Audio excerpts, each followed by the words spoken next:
I'm super pumped to be here, everybody. And this actually works perfect for me to go right after Ollie because he talked all about sales and products and all of these things. And I'm going to talk about the human element, right? Which is all of the human psychology reasons people do completely irrational, predictably irrational things. And so we're going to talk about what actually creates human loyalty. So when you go out to really sell, does it work, right? And to create the community that you want. So just a tiny bit about me. We've got the Boss Mom podcast with about 3 million downloads. We've got our Boss Mom book, which I put out in 2015. We're actually in next year will be a decade since it's been out, and we are doing a complete revision, which I'm excited about. We had the Facebook group, which I'll tell you about, and grew all of that, but we now have our own social networking app for moms. And within the next 2 years, we plan to make that the place where all moms with businesses go. Instead of Instagram, instead of Facebook, we're going to just take over the world with it. So, and we are using Circle as the platform with our own actual dedicated Boss Mom app, which I can show you guys, and it's awesome. Okay, so what I really want to talk about first, though, this is the most important thing. It's just what do people really want? And this isn't what products do they want. It isn't what, all the things that we might talk about for business. This is what do people really want? Because if we don't understand human beings, then you're not going to be able to sell anything. You're not going to get the followers. You're not going to get the views. You're not going to get the shares. You're not going to get the sales that you want if you don't know how people work. Okay. So this is what people really want. Number one, they want to feel valuable. Okay. Think about all the instances in your day-to-day life, even surrounded by the people that love you the most. We don't always feel valuable. We feel often that we're doing things that nobody appreciates. We feel like we're going through life. It's not very exciting.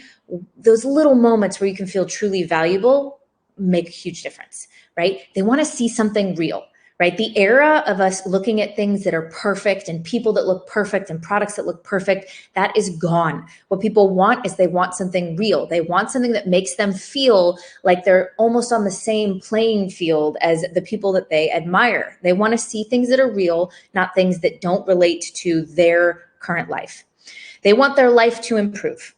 Everybody wants their life to get better, but they don't want to feel judged when they don't do any of those things, when they don't continue to work out or eat the way they're supposed to, or they don't show up to relationships the way they are, when they have triggers, when they have bad days, when they don't do all the things, or even just for the things of who they are and what they like. They don't want to be judged, right? So they want their life to improve, but they also want it to be okay that they fall off the bandwagon all the time, right? That's natural human behavior. And the last one is they don't want to be let down. When anybody's talking about building loyalty or trust, it all comes down to they don't want to be let down.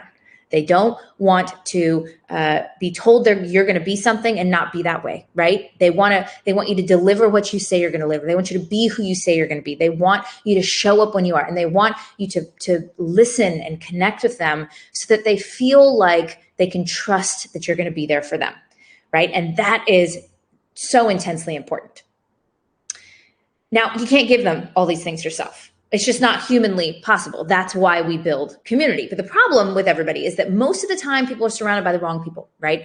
They've got social media making them feel bad. They're being sold to 100% of the time, and they start to normalize all of the painful parts of their life. Now, this is intensely important when you guys are marketing or selling or building community at all, because you think that if you just offer them a solution to a problem they have, they'll buy it. But you've probably found out already that when they've normalized the painful parts of their life, then they just say, well, you can't fix that. I'm achy because I'm getting old. Like, you can't fix that. I've got a baby, so I'm not sleeping. Like, you can't fix that because, and the objections and the excuses pile up because they've normalized the pain, right? And they start to hide the parts of themselves that they feel ashamed or guilty about. So they're not talking about it. Now you're trying to sell them something that they're not even willing to be public or conscious about. And now it's getting exponentially harder to sell to them because you thought you could just tell them the problem, tell them the solution, and they'd buy from you. Now we're starting to see how messy human beings are. Luckily, I love how messy human beings are. And when you start to know and understand them,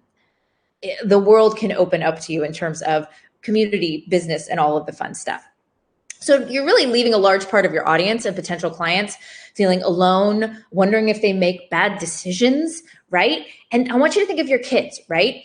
one of my favorite quotes is, when you put down or discourage your child, they don't stop loving you, they stop loving themselves, right? And what I see a ton is, I see that we think that adults are any different. But the fact is that we are all just grown up kids, right? And you're going out and you're trying to teach and you're trying to tell them, if you just knew what I knew, then just do the thing that I tell you, right? But what you don't realize is, a lot of ways they're feeling judged, they're feeling unloved, and they don't hate you for it. They start to internalize that maybe they're not good enough, they're not smart enough, it's just them, they're the problem. Now, this is where community comes into play, right? So they question themselves, they feel judged, they don't feel valued, they drop the ball, they feel alone and wish life was better and easier, because people's baggage gets in the way, y'all. It is insane how much our own stuff gets in the way, not just from people buying your offers, but everything Ollie talked about. Oh, just offer a high end, just offer 20,000 instead of 100. That sounds great, except for if you're not the person that believes that you are worth a $20,000 product and can deliver on a $20,000 product, you could make your prices all day long that way and nobody will buy from you, right? Because we all have our own personal baggage. You do, and the people you're buying from. There's nothing special about it. It is just human and it's totally okay. But we're going to show you how to navigate around it and how to build community in a way that makes people feel all the things that they need. So if we know what people want and what gets in the way, right? Like, how do we authentically nurture them to feel like they belong, are heard, can make a change, right? And trust to help them. And I always put this picture up because we have to recognize that what our audiences want is the human version of ourselves. And there is a way that you can be an authority, you can be smart, you can be respected, you can be looked up to, and also be human. And community allows you to have those things. And I would argue that even the way you build your products, the way you do things is important. I even had a coach a long time ago, and in the middle of his presentations, he would purposefully include, and now I wouldn't do things purposely this way, but he would purposely include an internet, like a glitch, where he had to like stop the presentation and start the presentation again. And he would let everybody know, oh, sorry, I just didn't get the tech and let me fix it. And he noticed that his sales were noticeably higher when he did that, because it humanized him, right? Now, we want to create more authentic ways to humanize ourselves, but the little tiny things that we do make us feel more accessible, and then people are more likely to be in community and to actually buy from us, right? So what I want to show you is the start of your loyalty engine.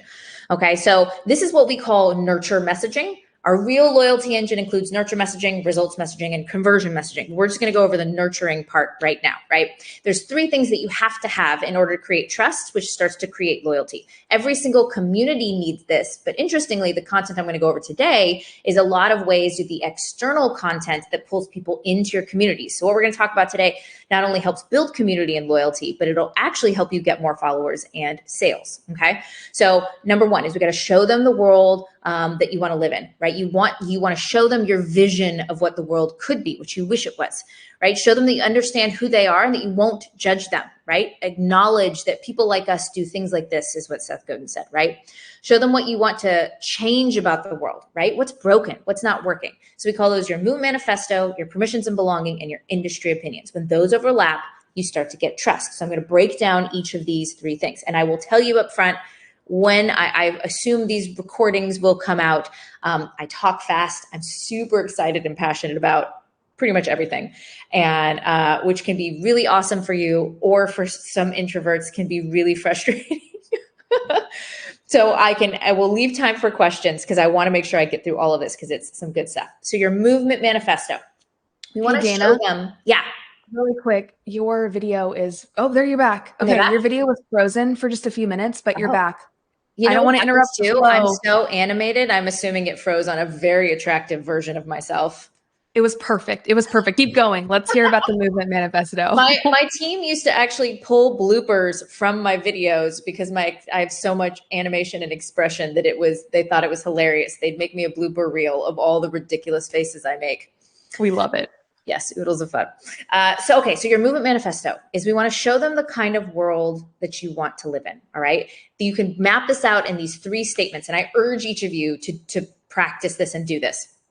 I believe I want to live in a world where, and this is what I know to be true, okay? Now, I believe are the things that can be the everyday things, right? Like, I believe that it doesn't matter how old you get, right? That your body is meant to move and be flexible and be alive, right? Like I believe that every mom should start a business because we need to find a place where we feel respected and impactful outside of motherhood, right? Like I believe like every child can sleep through the night and still, without needing big, assistance from their parents. Like I believe kids should run barefoot in the ground and learn through nature versus learn in schools, right? Like I believe that the mother's intuition is everything that she needs to take care of her child, as opposed to, relying on a doctor to tell her. There's a million ways that you can do this, right? That's I believe. They're the I believe statements that are like, I believe that I can, cry because my kids won't put their shoes on in the morning and then hop on a meeting 2 hours later and be a smart rock star. We say you can't cry out your intelligence, right? Those are I believe statements. I want to live in a world where these are the things that are not true right now, right? Like I want to live in a world where moms get more support because they just seem to adding things to our list, right? Like I want to live in a world where somebody has an opportunity to do this. I want to live in a world where the culture sees something differently. I want to live in a world where this happens because it's not happening now, right?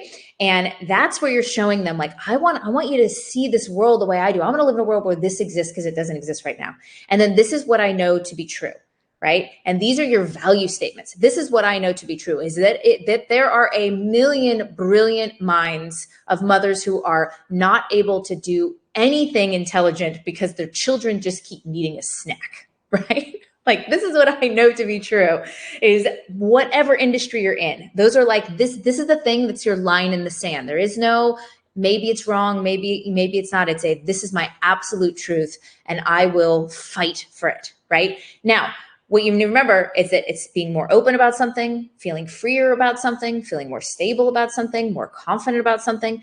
Your movement manifesto is always positive and inspirational. Now, if you go on social media, say you go to TikTok, Instagram, after you get off of this big, awesome, amazing live event, and you go check it out. And I will show you that pretty much everything you scroll on, at least half of them are one of these statements, right?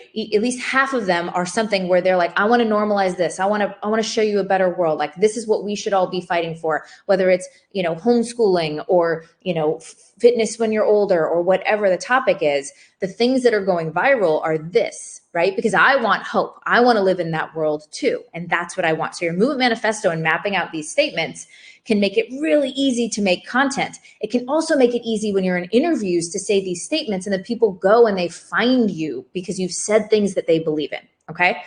Now we move into our permissions and belonging. This is when we show them that you understand who they are, that you won't judge them, right? You're not alone. You're not crazy. Like this is our normal. Like this is what this really looks like. And it's this inside jokes that we have and this inside understanding. I'll give you a great example. I am allergic to dogs and anything with fur. I don't work well with dogs. I don't understand why people here in California bring them everywhere to restaurants and things with them. I don't get it. I have a bearded dragon lizard who I absolutely love and sometimes sleeps in bed with me. Now, if I tell my mom that, she thinks I'm crazy, right? Why would a lizard grosses her out? If I talk to other people with bearded dragons or reptiles, they think I'm awesome. I got hit by a car when I was on a bicycle when I was about 10 years old. Head went through their windshield. They cut off my favorite pair of jean shorts. It was very traumatizing. And I don't like riding bikes, right? People keep telling me, Dana, if you just ride a bike, you'd fall in love with it again. I'm like, I don't want to ride a bike. I like hanging out with people who don't want to ride bikes, right? I have asthma. I don't like running, but I like boxing. I hang out with people who like boxing, not people who like running, right? When we start to hang out with the people who understand us, it makes me feel okay with who I am and what I like and don't like in every facet of my life, right? As opposed to hanging out with the people who make me feel crazy and make me feel alone, right? This is our normal. Like, hey, I work from home. I have a business. I like to go grocery shopping at noon instead of at the end of the day. I have an interesting schedule. I want to hang out with people that go, this is our normal. Like, I don't do the 9 to 5, and that's completely okay. Right? Maybe it's the way I eat. Maybe it's the way you teach something. Maybe it's the way you do something. This is our normal. And the people like us do things like this, right? And what it really looks like is the honesty part. It's the look, this is what it really looks like to be a mom in 2024. Like, this is what it really looks like to be a YouTube creator. Like, this is what it really looks like, fitness, nutrition, whatever industry you're in. And when you do those behind the scenes and you show them this is what it really looks like, then everybody else goes, oh, I have a space like that. Oh, I started a podcast in a closet too. Like, oh, okay, I'm breastfeeding a baby while I'm trying to, do work, whatever it is. They start to relate to you. And the last one is the inside jokes, right? Funny ones, if I were showing you examples, would be the joke that, moms, like, if you want a cold cup of coffee, then you just make a hot cup of coffee, get bothered by your kids 1,000 times, and then your coffee is cold. And because the inside joke is you somehow never get to drink your coffee when your kids are little, right? So you find your inside jokes. When you go and see the funny memes that are on social media, they're all inside jokes. And when you know your audience really, really well, it's easy to make those inside jokes. These permissions and belonging create an intense amount of connection. So you can brainstorm this, take a screenshot of this, right? You're not crazy for feeling guilty about, frustrated about, scared or nervous. It's normal for a blank to take up all your time, to be messy, to be a specific way, or for you to care about something.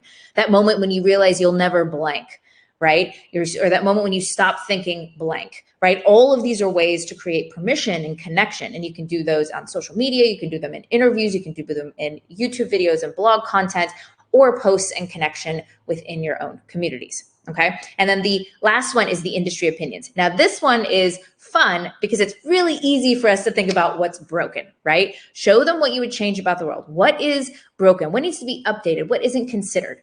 Now, if you guys are teaching something, then you're teaching it because something is broken and people don't know the right way to do it, the right way to think about it, the right way to execute it, right? Or there's too much information out there and you're trying to show them this right way. You're going to have opinions about what is not working with the world from a small level to a big level, right? Now, this isn't about blaming people. It is about, we generally tell you with your industry opinions, if you don't like the medical establishment, you don't say doctors are bad. It's just that the medical establishment never taught doctors about nutrition, right? If you're talking about school, you don't say, well, schools are bad, teachers are bad. You'd say, look, the school system was built for testing, but it wasn't built for the way kids naturally learn, right? We have a lot of homeschooling moms in our boss mom space. Like, depending on what it is, like, you're going to say, this is what's broken. Now, here's a way, screenshot of this again. The blank model is broken, right? The group coaching model is broken. The school system is broken. The diet culture is broken. The medical system is broken. It's time for a change. And then you're going to say what's broken about it, right? There's a lot of stuff that's just blowing up right now in terms of supplements, in terms of women in pre and peri, menopause, in terms of taking care of your children and child development, in terms of relationship. A lot of things you guys probably follow online use this model to say, this is what's broken. It's time for a change. Will no longer stand by, right? And not showing your emotions to your kids, letting the doctor decide what's best for you and your family, waiting for blank, to happen, for blank to start blank, for not taking control, for like the old way of doing things. Or society's just normalized how we give up self-care for our family, that you gain weight when you get older, you get less flexible, right? That you're using medication to solve certain problems. Like, these are all very common ones, but it doesn't matter what industry or space you're in, how specific you are. Maybe you're helping heal pelvic floor or IBS. Maybe you're just helping kids get to sleep, whatever it is. Maybe you're just teaching some form of social media. You still have a belief system of why that should work. And you can trace it back to what's broken about the way people have been doing things until now, why your thing is better.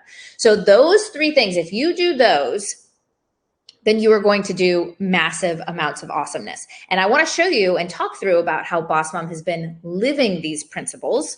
And I think this is when I can stop sharing if I did that correctly. You killed it. Yes. Thank you so much. Also, loving hearing how people are already talking about how they want to catch the replay for this session. They're that's because I talk fast. No, it's because it's jam-packed with so much value, lots of screenshots, lots of good energy in the chat. So I want to quickly talk through, because I know we also have a section of this where you're going to show how you've built what you've built with your membership and your branded app. But you had a free Facebook group that had 75,000 people joined it, super discoverable, right? And then you made the deliberate choice to create a private monetized community. Can you talk about the decision from building the public massive Facebook group to Right. something more intimate and something monetized. Yeah. Well, I love what Ollie said about the lifetime access things, and people begin to expect certain things. So we started growing Boss Mom. One of the things I'll tell everybody is when you're going to sell something, make sure you understand whether it's a scar or a wound. This is one of the huge life lessons, right? So I often say that a lot of the market is trying to monetize their healing. So you start experiencing something and you go, oh my gosh, I'm in this learning journey. So I'm going to get people to pay me to help them. But you have to be careful, because if it's a wound, if you haven't quite healed from it, then you don't really have the life lessons from it. And so you could do the Pat Flynn style and you could say, hey, I'm going to learn how to be a trucker. Let's learn together.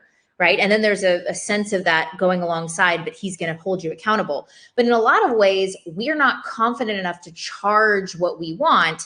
And so we go in and we start to try to teach people, but we're not quite in the scars version. And it's a scar when there's two things. Number one, it's a scar when you have a very specific system that is tried and true, and you've got to do this to get the result. The second one, that is a much more human thing, is that you don't get choked up, triggered, or cry talking about it. Right. Yeah. And I've done a lot of coaching of someone who has helped you have babies because she couldn't have babies and was able to finally figure out how to, and now she's a fertility specialist, but it's still very raw for her. And so every time we're having that conversation, she's very, raw with it. And it's like, man, we need to have you do something else for a while until this is a scar. So you guys recognize that for yourselves. The reason I mention that is because Boss Mom, I would say for the first 5 years of its existence as a Facebook group, was a wound. I did not really know what I was doing as a parent, which is why I did not sell parenting products. I started the Boss Mom group as a way for me to get community, and to be perfectly honest, for me to have a place where I could hang out where people didn't think I was crazy. It was very self-serving, right? And your communities can be self-serving. Like, you do it for you, because if you're not enjoying being there, well, then you're not going to be there, and everybody's going to know that you don't want to be there. And so I did it for me. It was a wound. I was like, let's get together and let's make each other not feel so insane for being like, I can't wait for my child to take a nap so I can work. I feel intensely guilty about that. And then you get 1,000, 2,000, 5,000, 10,000 women going, no, I did that thing too. And then all of a sudden you're like, okay, I'm not so crazy. So I started that way. What I sold was sales and marketing products, right? Because that's the stuff that there is no wound there, right? I just was good at sales and marketing from corporate. So I would start making small products. And I will tell you that growing the community the way that we did, Ollie, was like small priced products don't make you a lot of money. But when you have a really engaged community, I remember the very first time that it was my birthday, I had a birthday sale. We were selling a $47 product, maybe on like how to grow a Facebook group or how to make your offer. We just did a bunch of stuff. I would make content based on what people wanted. I went indoor rock climbing with my husband at the time, and I came home and I'd made 10K at the end of the day. Right. And we're talking the group is about 8,000 people. So an 8,000 person group, 10K, $47 product. I remember being in Las Vegas and dropping a $17 product. And just because I can't even remember what it was, but I vividly remember sitting there before going out with friends in Las Vegas. It was like a conference. And I think we pulled in it was a bigger group, so probably 20, 30,000. But I remember we pulled in, I want to say like 27,000 from a $17 product. So if you have the volume and if you have the engagement, you can make money off the small stuff. The big thing is that has been a decade. I no longer am in the wound, I'm in the scar. Right. And people, because we have gotten so good at how community is built, like I get on stage, I've built courses, I get hired as a fractional CMO to come in and build organic communities for companies, that all of a sudden everybody expected the results they were getting. We had a big group and they were getting they were making six figures from clients. We were one of the highest engaged group. Jenna Kutcher brought me in on her podcast and into her group to try and figure out how her group, that is the same size as mine, they were getting, 10 posts a day. We're getting 100, they're getting 20,000 engagement. We're getting 100,000, engagement. So with that, I was like, there was no monetizing of it. Like there was nothing that we were getting. Everybody just expected this. And so when we decided to make an app, I've always wanted an app. I knew it. And just for everybody to know, I did an entire year of research on platforms, from building our own app, coding to every single competitor that Circle has. And Circle won out in every single thing that we wanted. So if you want somebody who's done all of the research, I can tell you we did all the research and Circle was the best. If you want community, nothing does community the way Circle does in terms of all of their functionality. So we knew we wanted the app. I thought I was going to build a productivity app. What we decided was, what if we stopped making this free community and we took all of the skills that we have to help people get business and to help them connect. And we moved it over, and we first thought into a freed space, but is a little more curated and off Facebook, because Facebook was delivering terrible leads to us. Like I was spending $1,000 on spam, and people were stealing, going and pretending they were us and trying to sell people things, and like Facebook wouldn't help. There's a bunch of things that we had no control over. So when we moved over, I remember I went and saw the movie Dune by myself. Another thing about me, I love movie theaters. I have a movie theater subscription. I like popcorn and I want to sit. It makes me happy. Yes. It's also, I feel like movie theaters are like the best solo date as well, but continue. And it's a reset. It's totally a reset. Yes. I can have a terrible day, go to the movies. I love it. Yes. Went to the movies and saw Dune by myself. The second Dune by myself. And I came out, and there's this thing where he has to literally die and be reborn to shed everything to be what he needs to be. And I came out of that and I got on with my team and I was like, we have to shut the group down. Like I cannot build what I want to build. And I was getting interviewed by Mark Schaefer on his podcast last week. And he said, well, Dana, like what was broken? And I'm like, it wasn't that it was broken, is that it was just good. And when you're an entrepreneur and you want to build something great and you realize you've come to the precipice of if something's worked, but it isn't giving you what you want, you can't move to the next level of the impact you want to make. You can't just settle for good. You have to literally, you guys have got to kill the products that are selling okay, but not great, right? You got to make way. And the biggest analogy I can give you guys is, would you want to date or be married to multiple people at once? Right? Now, for most of our women, they're like, oh my God, being married to one person at once is difficult enough, right? That's the same thing. Like you got to just get rid of good to build great. And so even though it was working and people were like, what are you doing? You're insane. We got rid of it to build great. And the people that came over with us so far, just in the beginning, it's been insane. And what we've been able to do and curate, because it is paid, so now we have funds for that, has been insane. And the results they're getting is amazing. And now we're ready with the new website coming out in the next 2 weeks and moving Boss Mom to a more media engine so that traffic will be our main marketing driver. We're going to explode. So our goal is to be get to the point where we're 5,000. We're about 700, close to 700 now. And then we'll want to get to 5,000 by the end of next year, 10,000 by the end of 2025. And at 10,000 is a fully sustainable community where if every mom inside it just hired each other, they'd all have 6-figure businesses. I love that. I love the vision for what you're building. Can you actually, I know that we have some slides prepared to go into the behind the scenes of how you've built engagement and how you're building something that people actually want. Because I know that's for people that are in the early stages of building a community. They're kind of like, okay, how do I build something that people want, that people are going to engage with? So if you want to re-share your screen and we can go through these slides, we've got about 11 minutes left. Yeah. So I'm excited for you to take us to. Here, I'll go through this quick, and so that way we can have people can ask questions. Time for ask questions. I'm sure I can help answer them after too. Amazing. Okay. All right. Can you see it? Yep, I see it. Let's see it in action. Okay. So I want to show you guys a couple things. So this is just a screenshot of our main entry point. I took a little while ago from Boss Mom Plus inside. And what I want to show you is over on the side. So number one, scavenger hunt, so they know how to engage, right? Everybody wants to be in the loop. So you want to make them feel connected and understood. You're going to go through and you're going to create a way for them to playfully go through. At the end of our scavenger hunt, they get entered into a giveaway, right? So we incentivize them finishing it. All the things that I told you about, the movement manifesto, the permissions of belonging, and the key opinions, in every video I do in that scavenger hunt, I pepper them all throughout. So by the end of that scavenger hunt, they are totally aware and engaged in exactly who we are, what we care about, and what their experience is going to be, right? We have spaces for introduction so they can connect, and we help show them how to do those so that they can connect even more. In our scavenger hunt, we incentivize them to really like and engage with each other. Spaces that fit the community needs, right? For us, We listened, we heard, and they said, we have a business forum, but we separate it from a life forum, which we were never able to do in the Boss Moms big group on Facebook. We make collaboration space so they can go in and actually have mastermind stuff. We have job opportunities. We allow them to put their features in, right? And give space for compliments.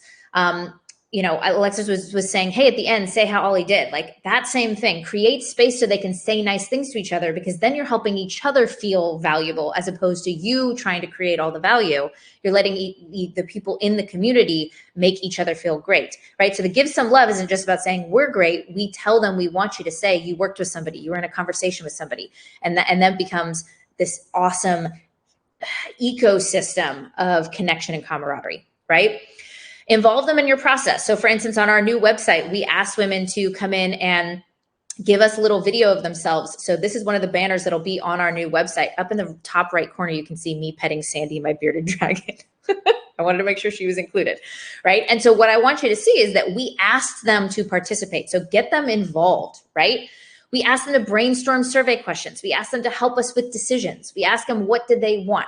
And this is a really important process of creating community, because then you're not a dictatorship. You're a leader, but you're not a manager. You're a facilitator. This is a huge thing about community. Stop trying to manage your community and start trying to facilitate your community. I promise you, it will be way less labor intensive for you, and your audience wants to participate. Okay. And then show them that you listen. So for instance, we listen to everything they want. So we have courses on needing a pep talk. Your partner doesn't support, what you're trying to build in your business because he doesn't get it. Here's the videos that you can do it. Feel this way about, self-sabotage, or feeling like, you're like all these different things that we do. We have pep talks, feeling unstuck, making a decision in your business, because a lot of our women get stuck in trying to know what the right thing to do is, right? We talked about price. Ollie talked about pricing. Well, now you guys have like 15 options. You're probably going to go, okay, which one of those do I do? Right? You want to have a place where you can actually get that support. We have our daily focus board, our productivity. We have, mind mapping. We have a personality quiz, all from listening. So the more that you listen, you don't create just content you want. You actually ask questions, ask them to connect, and then you actually listen, right? And then don't make it all about you, right? We have events for us. We do networking events where we help them find each other. We've done co-working sessions. We've done all sorts of things where it's about helping them find each other, find ways for your community to connect, because you think the most important thing is their loyalty towards you. But if you recognize that them finding one person that becomes their best friend, their colleague, their next coach, their next client, or whatever that is, they now attribute those things to you. Right? So you become the facilitator that makes their life better in all sorts of different ways through the people they know. You don't have to be the one that they're always listening to in order for you to be the one who is in the back of their mind of having changed their life, right? And what I love about Circle is the simplicity of the side that I can pick different spaces that have different functionality, whether it's a course, whether it's a chat, whether it's a course space, whether it's actually functions more like a community, like in the Facebook group would. I love it because then I can create a really simple but dynamic feel, right? And then you're incentivizing them and helping cultivate a culture where they're asking those questions, where they're going in and they're getting their decision support. The best thing to do in your community is not to create a space where they're always asking you for an answer, but to create a space where they're asking each other for the answers. Right? Which works a lot like a mastermind would. And you might not even like the opinions that everybody has because you might do it a certain way, but you cannot be the absolute answer for everybody, right? If you're growing a community, you cannot be everyone's answer. You have to be the facilitator that allows conversation to happen, because everybody is going to need different people in different ways. You're always going to be the person that brought everybody together. And that is the most powerful thing you can do, right? So we have it where there's questions that they ask, help me do this thing, help me figure this out. That has immense value.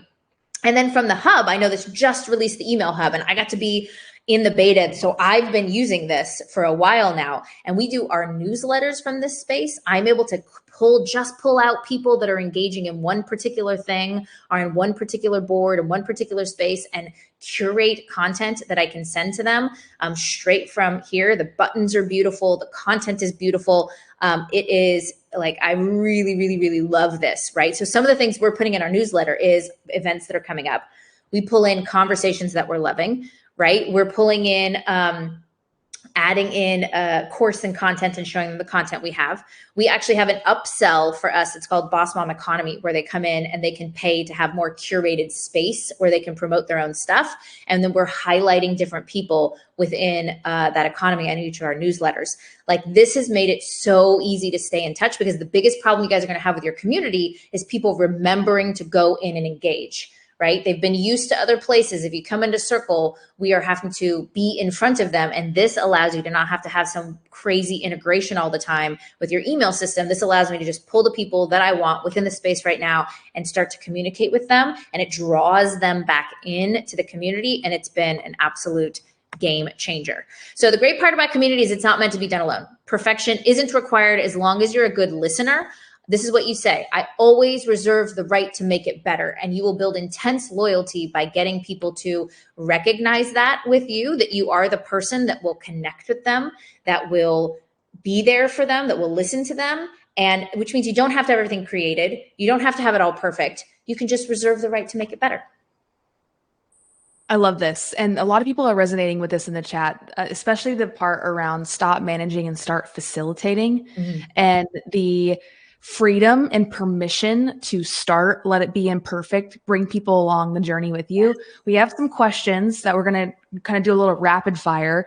Who was it? So Heather had a question around building out a scavenger hunt type space. Can you kind of talk through the scavenger hunt a little bit more? Yeah. So absolutely. All I did was, there's a couple features in Circle that if you come into Circle that I absolutely love. So number one is you do a video that shows them the spaces, and then you give them a little challenge, right? Like, hey, go into your introduction. Here's how it works. This is what you need to know about building your introduction. And then I challenge you to go and comment on 2 different people's things, right?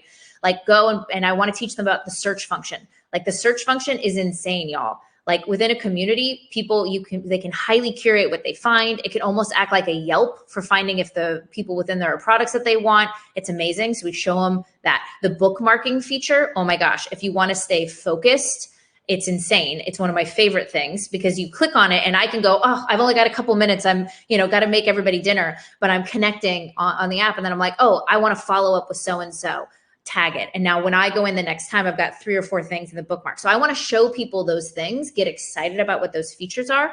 It's a scavenger hunt because you're kind of showing them, here, find this over here. Look at this over here. You can also include little Easter eggs and be like, okay, find this statement and post it over here, right? Like, go grab this thing and put it over here. The main idea is that they need to know nobody wants to go to your FAQ and do how-to videos, but they do want to do a scavenger hunt where you make it fun and playful and you challenge them to engage. All you have to do is start making it a habit. Your goal as a community is to start making it a habit. Yes, especially for a member who's their first time. So they're building a new habit, engaging with a new app, just like you do with anything else. So I love the scavenger hunt. It builds a lot of energy and kind of camaraderie and fun to it as well, instead of something like, I love that you said no one wants to go look at your FAQs. Well, and you guys just started the leaderboards. So now we can add in the leaderboards, and now we can get them to do a scavenger hunt to connect, which immediately puts them on the leaderboard. And then the leaderboard takes them to the next steps of being the highest engaging one. We're just about to launch the leaderboard for us in the community. And I already have a few people that were like, so, I'll be at the top of that list. And I was like, I love your enthusiasm. I love the gamification because it does give people something to shoot for, and you can unlock pieces of content. You can unlock prizes when people come to new levels. Okay, so Deborah had a question. If we have 3 different audiences, 3 different verticals with different products in each, how would we create communities around that? Would you create 3 different communities, linked to each of them on Circle? Like, how do you bring them together? Yeah, I'll be honest. I believe in circles of understanding. I've talked about this from the Boss Mom book. We did a second book, like with Boss Mom Stories. The circles of understanding are intensely important. And what that means from the permissions and belonging is that your community has to be based not around a product or a thing. It has to be based around one kind of belief system that we won't judge each other for, right? If your 3 verticals don't overlap in terms of what that thing that you don't judge each other for, you will cause chaos by trying to merge them, right? I've seen people try to do it. I'd much rather you say, well, there's a tiny bit of overlap. I'm going to have these 3 communities, and then we can facilitate moving into one, because you should have multiple circles of understanding, right? Like I go to my mom for certain things, but I don't ask her about business or certain kids stuff because she thinks it's weird that my kids don't bathe every day, right? Like I go over here and I talk to these friends about this, but I don't talk to them about this. So understand what your circles of understanding are, how they overlap. And then if they don't have almost complete overlap in terms of what you don't judge each other for, you'll just get people being mean to each other if you don't do it right, and the engagement will drop. It's more work though, if you could find a way to just have one, but for all of us multi-passionate people, I get that that's hard. This was amazing. Thank you so much for walking us through being so transparent on the psychology side, as well as then how you actually bring that to fruition inside of the community and how you're building engagement, building hype, and bringing people together. I wish I could honestly have like a 30-minute Q&A with you. Maybe we'll do that as a follow-up in the summit and I love it. I've got Maybe. girls in here that are like, I'm in Boss Mom Plus. Like, if you want to come hang out with me, here's my I love it. Oh, yes. Denise says, any boss moms here is amazing. Thank you so much. Please drop your biggest takeaway. I know there were a lot from Dana's presentation, but with that, can you share where people can like stay connected with you and kind of follow what you're building? If you go to boss-mom.com, and we have a brand new website that's coming out in a couple of weeks, so I'm super pumped. But that's where you can get into all the stuff. And if I come out after here, I think I can probably put in the chat a couple podcast episodes that you could grab where I talk about, I saw someone ask about like, how did you transition? How did you make decisions? How did you do that stuff? Going over to Circle, I can go find just a couple of those episodes and drop those links in. So you guys could just go listen to that or watch it. And it'll give you more in depth of like how we made the move.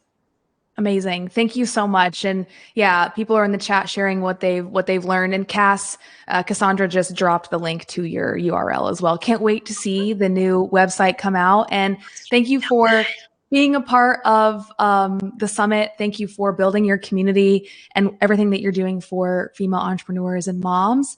And also thank you for being a beta of Marketing Hub and getting to test out all the marketing features. So thank you so much. Yes, thanks for having me. And everybody should be on Circle. I think it's the wave of the future. All the communities will be there. So you might as well be a trendsetter.